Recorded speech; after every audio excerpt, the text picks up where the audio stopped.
ಹರೇ ಶ್ರೀನಿವಾಸ. ಹರಿ ಓಂ. ಎಲ್ಲರಿಗೂ ಸರಸ್ವತಿ ಶ್ರೀವಾರಿ ಚಾನಲ್ಗೆ ಸ್ವಾಗತ. ಸ್ನೇಹಿತರೆ, ಈ ವರ್ಷ ಡಿಸೆಂಬರ್ 7ನೇ ತಾರೀಕು ಭಾನುವಾರ ಸಂಕಷ್ಟಹರ ಚತುರ್ಥಿ ಇದೆ. ಚತುರ್ಥಿ ಇದು ಈ ವರ್ಷದ ಕೊನೆಯ ಚತುರ್ಥಿ ಆಗಿದೆ. ಯಾಕಂದ್ರೆ ಡಿಸೆಂಬರ್ ತಿಂಗಳಲ್ಲಿ ಬರೋದ್ರಿಂದ ಈ ಚತುರ್ಥಿನ ಬಹಳ ವಿಶೇಷವಾಗಿ ನೀವೆಲ್ಲರೂ ಆಚರಣೆ ಮಾಡಿ ತುಂಬಾ ಒಳ್ಳೇದಾಗುತ್ತೆ.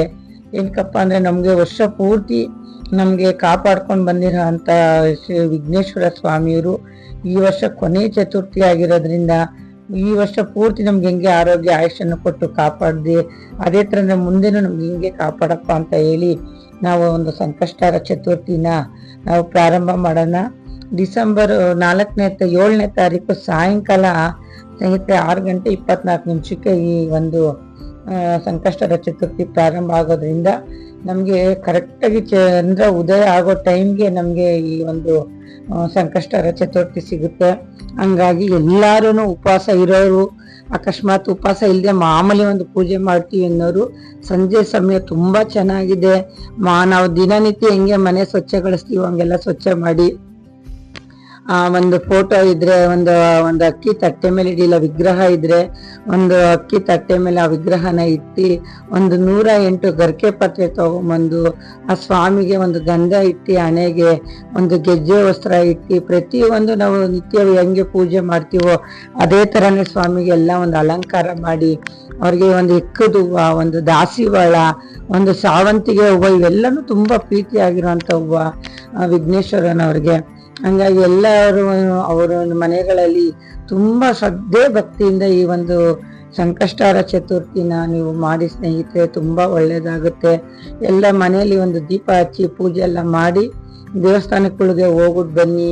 ಮಾಮೂಲಿ ಅವ್ರು ಏನು ತಿಂಗಳ ಉಪವಾಸ ವ್ರತ ಮಾಡೋ ಅಂಥವ್ರು ಮಾಡಿ ತಿರ್ಗಾ ಅಲ್ಲಿಂದ ಬಂದ ನಂತರ ಮನೇಲೂ ಒಂದು ಮಹಾಮಂಗಳಾರತಿ ಮಾಡಿ, ಮತ್ತೆ ಏನು ಒಂದು ಚಂದ್ರ ನಾವು ನೋಡ್ಬೇಕು ಅಂದ್ರೆ ಈಗೆಲ್ಲ ಸ್ವಲ್ಪ ಮೋಡ ಹೋಗಿರೋದ್ರಿಂದ 9-9:30 ಮೇಲೆ ಆಗೋಗುತ್ತೆ.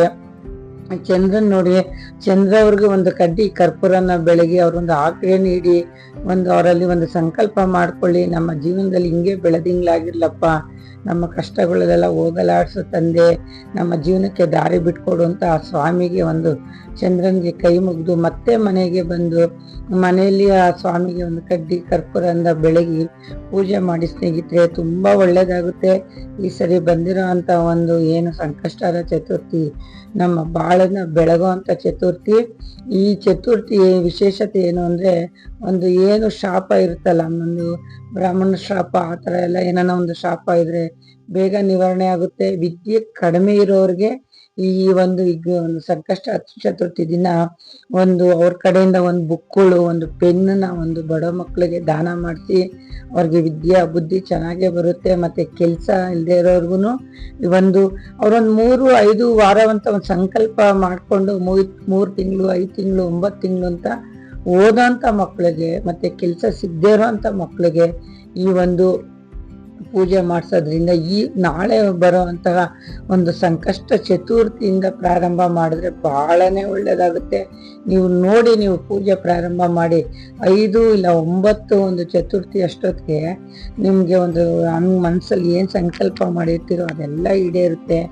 ಮತ್ತೆ 108 ಒಂದು ಎಕ್ಕದ ಹೂವಿನಿಂದ ಒಂದು ಹಾರ ಮಾಡಾಕಿ, ಮತ್ತೆ ವಿಶೇಷವಾಗಿ ಈ ಸರಿ ಚತುರ್ಥಿಗೆ ನೀವು ಕಡಲೆಕಾಳು ಹಾರ ಹಾಕ್ಲೇಬೇಕು. 108 ಕಡಲೆಕಾಳು ಹಾಕೋದ್ರಿಂದ ಗುರುಬಲ ಬರುತ್ತೆ, ನಿಮ್ಗೆ ನಿಮ್ ಇಷ್ಟಾರ್ಥ ಎಲ್ಲ ಈಡೇರುತ್ತೆ.